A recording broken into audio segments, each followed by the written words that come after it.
রায়পুরে কালী পুজো হচ্ছে। আজকে বিসর্জন দেবে, কালকে হচ্ছে রাত্রে পুজো, আজকে বিসর্জন।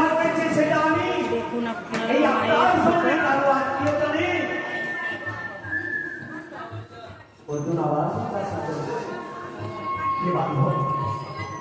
এটা কালকে পুজো হয়েছে। আর বছরের ঠাকুরটা দেখুন, এই ঠাকুরটা বিসর্জন যাবে।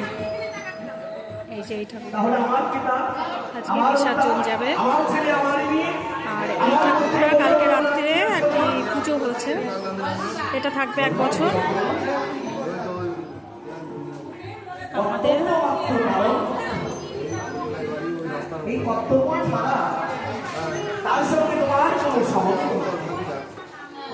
কারো বাবা হয়েছি, কারো জেঠু হয়েছি, কারো কাকু হয়েছি, কারো মামা হয়েছি। এটা বিসর্জন যাবে আজকে।